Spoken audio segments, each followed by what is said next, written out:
विद्यार्थी मित्रों, ratio analysis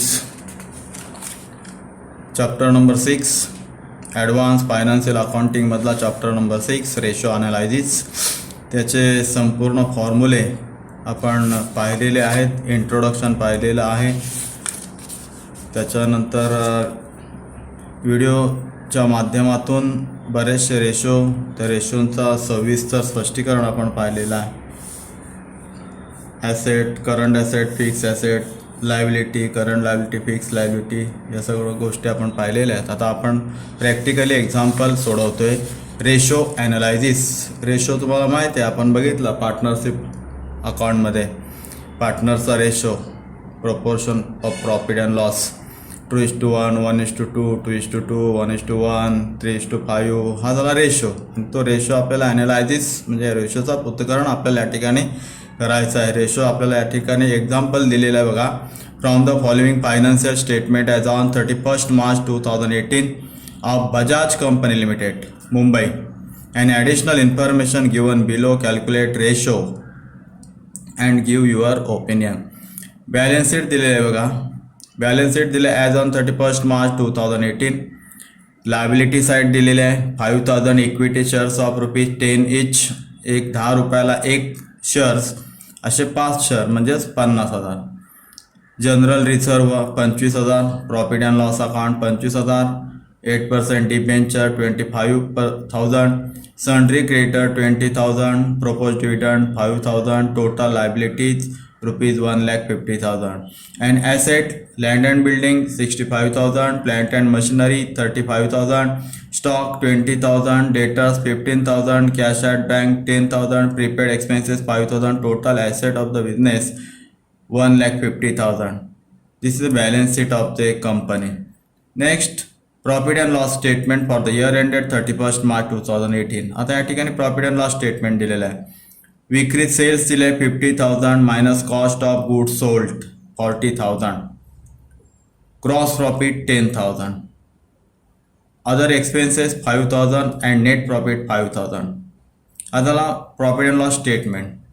आणि इथं खाली दिलेलं compute ratio with your opinion. या ठिकाणी आपल्याला रेशो कॅल्क्युलेट करायला सांगितलेले आहेत. पहिला रेशो करंट रेशो, दुसरा लिक्विड रेशो, तिसरा gross profit ratio, fourth net profit ratio and fix asset to current asset ratio. असे 5 रेशो आपल्याला कॅल्क्युलेट करायचे आहेत. फॉर्म्युले सगळ्यांचे माहिती आहेत आपल्याला कॅल्क्युलेट करण्यापूर्वी. आता आपण कॅल्क्युलेट करूया रेशो ॲनालायझिस.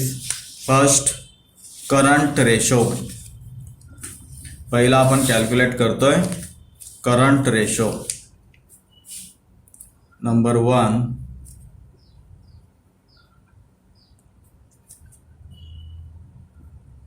Current ratio. करंट रेशोचा formula, current ratio is equal to, current रेशोचा फॉर्म्युला आपल्याकडे दिलेले आहेत फॉर्म्युले सगळे. इथे बघा, current ratio is equal to current asset divide by current liabilities. Current asset भागिले करंट लायबिलिटीज. आता या एक्झाम्पलमध्ये बॅलन्स शीटला लायबिलिटी आणि ॲसेट दिलेले आहेत. त्यातले करंट ॲसेट कुठले आहेत त्या वरती घ्यायच्या आणि करंट लायबिलिटीज आहेत त्या भागिले करायच्या. आता इथे एक्सप्लेनेशन करताना इथं घ्यायचं आहे current ratio is equal to current asset जेवढे आहेत तेवढे आपल्याला घ्यायचे आहेत. ॲसेट साईडला दिलेत बघा. लँड अँड बिल्डिंग फिक्स आहे.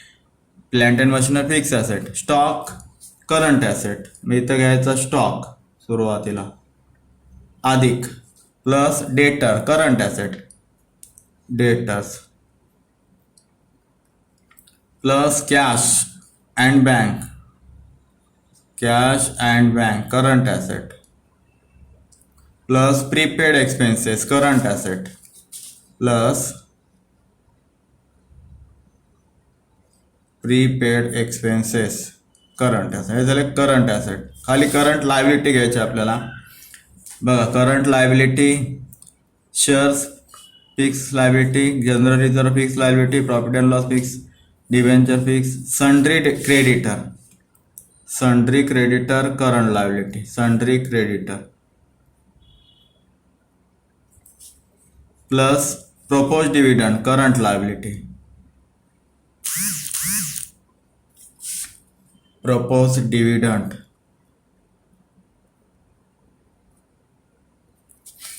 आता याच्या ज्या अमाऊंट्सच्या आहेत त्या अमाऊंट्स आपल्याला लिहायचे आहेत. Current ratio is equal to stock 20,000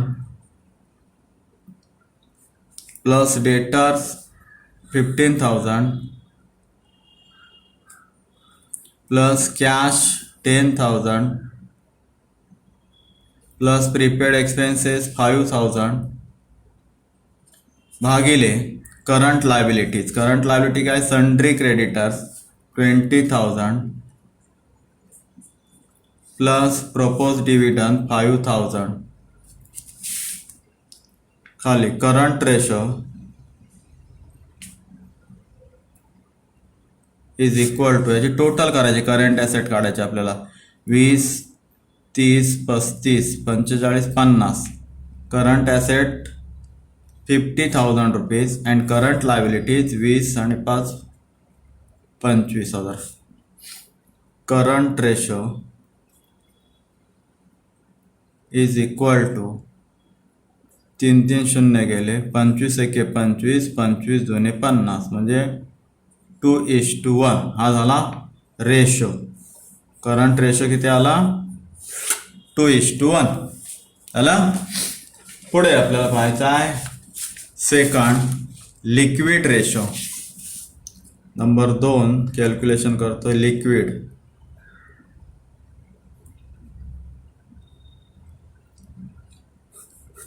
liquid रेशोचा आपल्याला फॉर्म्युला माहिती आहे.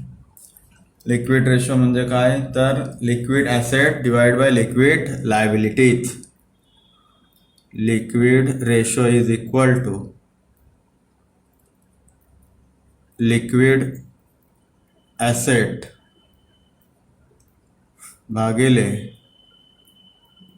Liquid liabilities.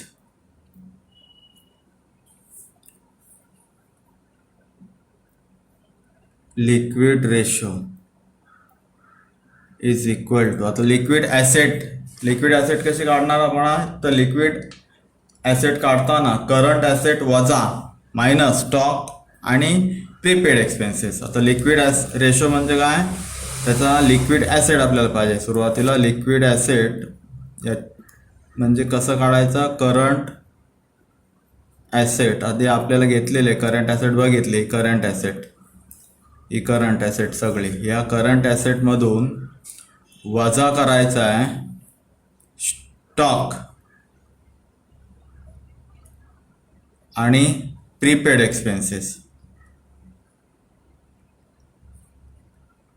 स्टॉक आणि प्रीपेड एक्सपेन्सेस वजा करायचं म्हणजे आपल्याला मिळेल करंट ॲसेट. आणि करंट लायबिलिटीज कसे मिळेल, तर करंट लायबिलिटीज आपल्याला लिक्विड लायबिलिटीज कसे मिळेल, तर लिक्विड लायबिलिटी म्हणजे करंट लायबिलिटीज त्याच्यातून म्हणजे ह्या करंट लायबिलिटीजमधून वजा करायचा आहे, लेस करायचा आहे बँक ओव्हरड्राफ्ट आणि इन्कम रिसिव्ड इन ॲडव्हान्स. काय लेस करायचा आहे, बँक ओव्हरड्राफ्ट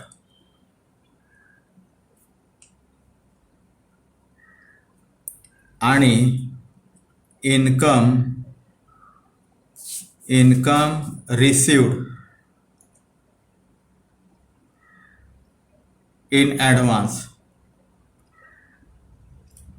ॲडव्हान्समध्ये मिळालेला इन्कम आणि बँक ओव्हरड्राफ्ट ह्या गोष्टी, ह्या रकमा या करंट लायबिलिटीमध्ये वजा करायच्या आहेत म्हणजे आपल्याला मिळेल लिक्विड लायबिलिटी. आता बघूया liquid ratio is equal to current asset किती आपण काढलेले, करंट ॲसेट 50,000 आधीच काढलेले आपण, करंट ॲसेट 50,000 मायनस स्टॉक किती आहे 20,000, स्टॉक 20,000 अधिक प्रीपेड एक्सपेन्सेस 5,000 प्रीपेड एक्सपेन्सेस 5,000 भागिले करंट लायबिलिटीज किती आपल्याला माहिती आहे, करंट लायबिलिटीज 20 ने 5 25,000 वजा बँक ओव्हरड्राफ्ट आहे का एक्झाम्पलमध्ये बँक ओव्हरड्राफ्ट इथे असेल लायबिलिटीला आहे नाही.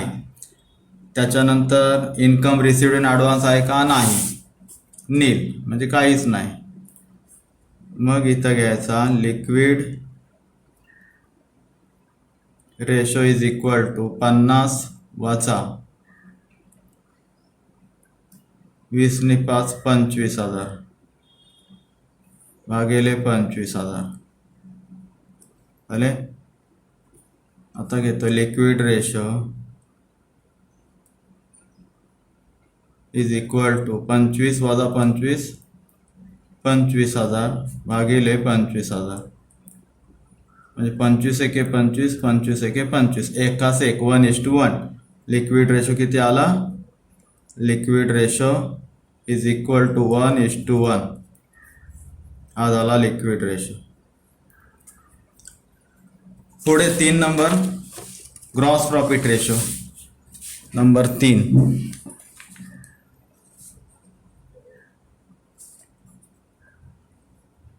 ग्रॉस प्रॉफिट रेशो इथं gross profit ratio is equal to gross profit ratio is equal to gross profit formula बघा यूज करायचा formula gross profit divide by sales into 100 गुणिले 100. ग्रॉस प्रॉफिट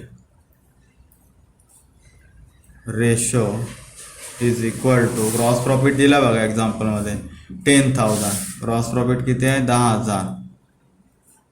सेल्स दिला आहे 50,000 भागिले 100 गुणिले 100. आता ग्रॉस प्रॉफिट कशात येईल हा पर्सेंटेजमध्ये येईल. Gross profit ratio is equal to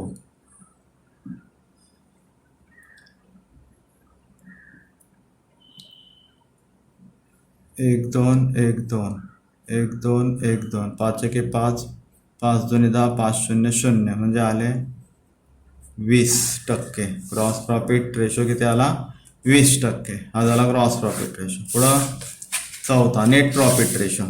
चौथा कॅल्क्युलेट करायचा आपल्याला net profit ratio. Net profit ratio is equal to net प्रॉफिटचा रेशो सेम असतात ग्रॉस प्रॉफिटच्या ऐवजी net profit. Net profit ratio is equal to net profit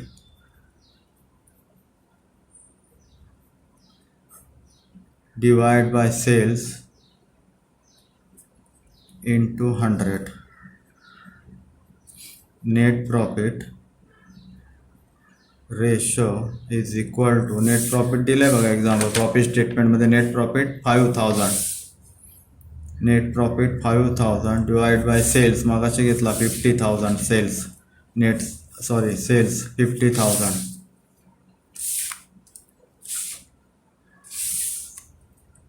50,000 गुणिले 100 1 2 1 2 0 5 एके 5 5 एके 5 10. नेट प्रॉफिट रेशो किती आला 10%. Net profit ratio is equal to 10%. Net profit gross profit ratio हे पर्सेंटेजमध्ये येतील. बाकी सगळे जे रेशो आहेत ते 1:2 2:3 2:4 अशा प्रकारे येतील प्रमाणे. आता 5वा ratio fix asset to current asset. Fix asset to current asset ratio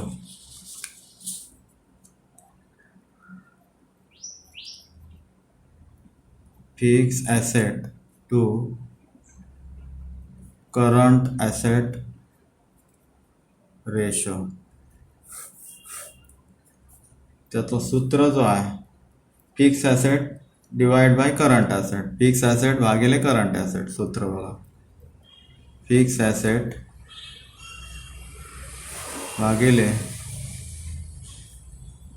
current asset आता फिक्स ॲसेट जेवढ्या आहेत बॅलन्स शीटमध्ये दिसेल. फिक्स ॲसेट किती आहे? हे सगळे current asset 4. Stock, debtor, cash आणि प्रीपेड हे सगळे करंट ॲसेट मागाशी बघितले. पण आता राहिलेल्या fix asset land and building and plant and machinery. Land and building अधिक प्लांट अँड मशिनरी